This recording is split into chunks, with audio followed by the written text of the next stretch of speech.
ergaa jettu. Wanni wishaan tun jechuudha. Wanni isin gabbaatee maqaa kiyya meeshin gootu hin jiru. Saafii dalagaa beekatu jira kan namni dalagu dhiisee amma kana furrii sii galee. Kara keessaa abbaa kiyya isin xiqqeessinaan dhiise. Arraba maatu gabba isaa fi amma maqaa isaa fi amma meeshin godhi jedheen. Namni isin kabajee isin kabajne kalee ani aslii fi ibsaa kabajeen. Ayyee saafii jaalalaaf kabajee. Maqaa kiyya meeshin gooyi taanaan dhageeffadhaa asala jirtanii. Aboon mee callisaa. Ustaas keessaan na dubbisaa isin. Qaasim keessaan na dubbisi.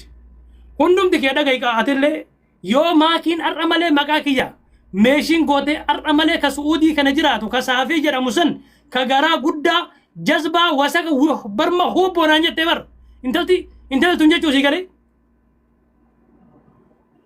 intala tana kabajanii jennaan kabajaan isiin ta'u dhageeffadhaayidha jala taa'ee ofii kiyyaa gurra kiyya kanaan dhageeffadhe kana maati miti reefu amma daqiiqaa 30 dura intalti tun maal narraa qabdi dhimma maal narraa qabdi wanni tun wanni gufaayyaan kubbaayyaan tun rakkoon isii maali? Ilaa yoo waa tokko beeke saafisha hawaasitti amma dhiirri dhiirummaa qabu eenyu waliin lola beektaa dhiirri lolli dhiiruma waliin sitti tola. Amma keessattuu isiin kun dubartiidha. Dubartiin haadha namaati sababa. Aboo itti maayu wallaahi itti maayu waan gurbaanu waan cinqamee ta'aa jiru gabbaasee hima. Isiillee waa namaa.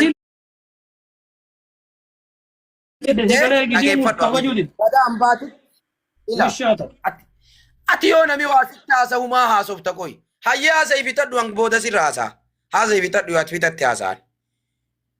Yoo nami haasa'u carraa dadhiiqaa lama naa kenna. Maqaa isaan kaatiin jettaani. Ani dhimma ittiin qabu suura isii xumure. Ani dhimma ittiin qabu maa kitteen. Deemtee maqaa isaan kaasin. Hayyaan hin kaasisiisa na dhageeffadhu. Waadaa sirraa fudhee kaasisii sirraa dhaabsisa tokkoffaa na dhageeffadhu. Dubartiin jilban qabdu. Dubartiin gadaa hambaatitti namni itti matan nama sadi. Obboleessa abbaa manaa isii fi abbaa isii dhalche. Sii galami tokkoffaa intaloon kun abbaa manaa qabdi. Abbaa manaatitti himattee hin jiru. Yoo isiinuu si balleessite seera hambaatitti illee dubartii abbaa manaatti himatan habiibi. Kanaaf amma Dr. Asliifuu dhiisi.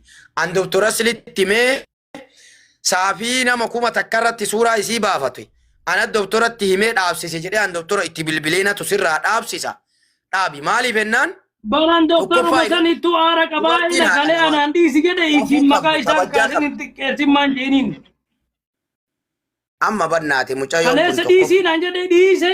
Ani maqaa isii daa'ima qabdii addaan hin beeku malee agiree. Diyallee naalaan hin jenneen dhiise. Har'a wanni isin naara. Garaa nama nyaatte nama arrabsamuu qabu yoo miti dhiisi bileessa wallaahi hin dabbaraa dhiisi. Dhiisi suuraa kaasii. Maakii arrabsee beekan.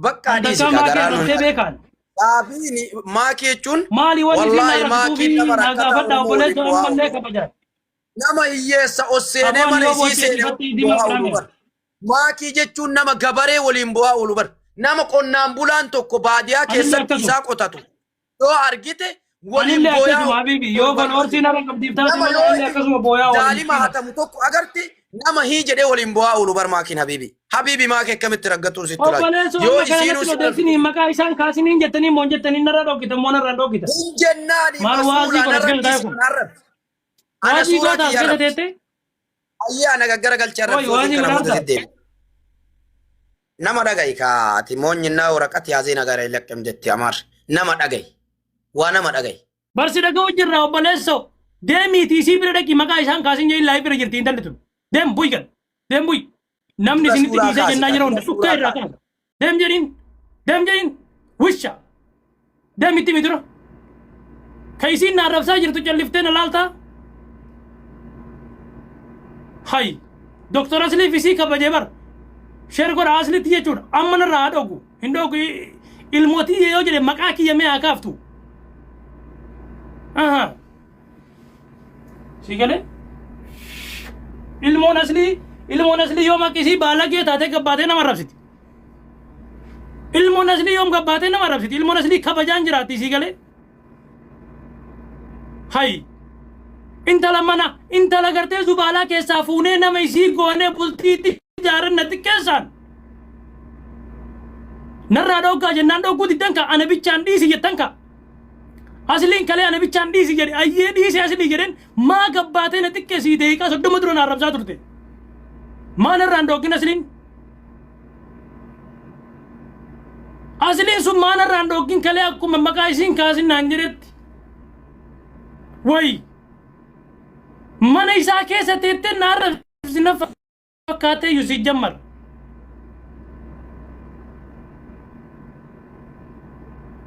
kabaja abba ofirra qabaa jechuudha sii galee yoo gabbadhe nyaata isii nyaadheen gabbannean keer inshallah budaa tana sii galee namni nyaata isii nyaatee gabbadheen jiru wanni kana na arrabsaa oltuuf hin jiru jechuudha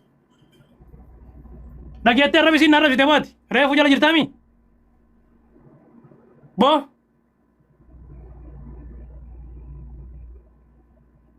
kiyyaa qonnaaf biyyatti gale Mahal arab qonna kamiif biyya gale diqaala qonnaaf biyya gale ilaalinde. dhageettee yeroo isiin na arrabsite reefu Si arrabsite ertee dhagayeera viidiyoo yoo waraabee si erga.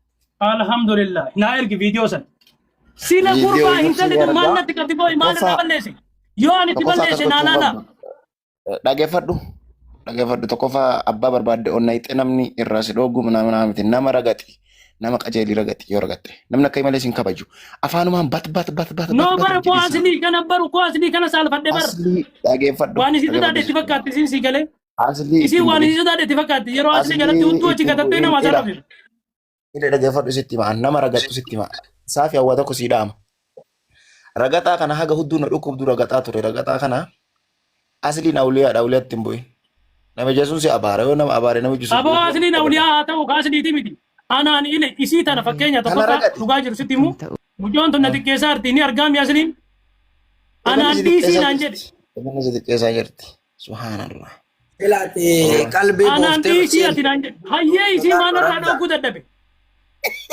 wallahi an osoo si ta'e uf ajjeesa saafi wallahi akkasin na arrabsanii aboo dhiisii atillee namaaf nama waliin dhaquu barbaada ingila buigan Ramzaan sheexana abarsaafi wallahi Afaan Ramzaan waan sheexana namaan barbaadaan waraabachuu deema barsii galee akka an afaan waan anamma wanni isii Saafi ati anumaa jibbitu kana ufit dhiyeessi rakkoo keellee gizee rakkatte akka si faana loluun beektame saafi lakki ani ka barbaadu ammatti asii barbaada nama tokko barbaadu narraa haa dhoogu mucattii tana piliis Ayyee suuraa mucayyoo ani nyaata isii nyaadheen kabbanne ani nyaata isii nyaadheen kabbanne nyaata isii dhugeetii miti daqiiqaa 30 dura na xiqqeessaa turte yoo dhugume ija tokko nu laalte narraa dhoogi narraan dhoogitu natti hin aarin Asli Muhammad salaam alaikum Dr. Asli Muhammad yoo narraa dhooguu dandeette narraa dhoogi yoo narraan dhoogini anillee afaan qabaa natti hin aarin si galee kanuma dhugaan jirtu si galee dhooguu dandeetta maqaa koon kaasin intalli kun Ramzaan si galee guddiftee heerumsiiftee sirraa baatee fi jammar bar isiin si nala bulaa jirti osoo siin bulte nama rabsitu si galee intalli kun osoo amrii Dr. Asliitiin bulee gabbee na rabsuudha Saafi tokkoffaa irratti wallahi billahi si waraabbatu bakkana haasaa Ramzaan baalageedha waan Ramzaan siin jedhu inuma Ramzaan baalagee bataan baalagee no walis si oofee waraabbatu barbaada Ramzaan baalagee dhugaati tokkoffaa irratti Ramzaan haraqee dhuga mee Ramzaan ani si arrabsuun barbaadu Asliitti naa himaa mucootan irraa dhoogii asli jedhanii maal si godha sharmuticha haadha asli maal si godha sim jedhi ragate yoo ragatte asli maal si godha ragatuun barbaadu arrabsuun barbaadu yoo danda'e narraa haa dhoogu Abbo sagalee nu dhaggeeffadhu Safiyaa dhaga'imee lubbuu. Waan siin jedhe Saka namni nama godhee oti galchinaan immoo nama arrabsaa kun si safuu lubbuu dhiifama bannaati. Safiyaa harkaa utaalte. Safuu dhaga'igaa. Lala miira keessaallee bayaatti. deem gabbay jazba la ilaha illa me mal gootatiin hin buufta ol deebisi jaarsummaan dura harkaasi qabna ana jantaan barbaadu ana jantaa tokkoon fedhuwan ana jantaa tokkoon fedhu ilmootan narraa dhooga yoo goor agay Sagalee narraa dhooga salaam alaikum billahi na dhageeffadhu yoo goorra amuun si na barbaachise ayyoo akka hoolaati udiyyaa ta'e mucattii suuraa isii kaase Ramzaan sheexana haraqee wallahi haraqeen harkaa Ramzaan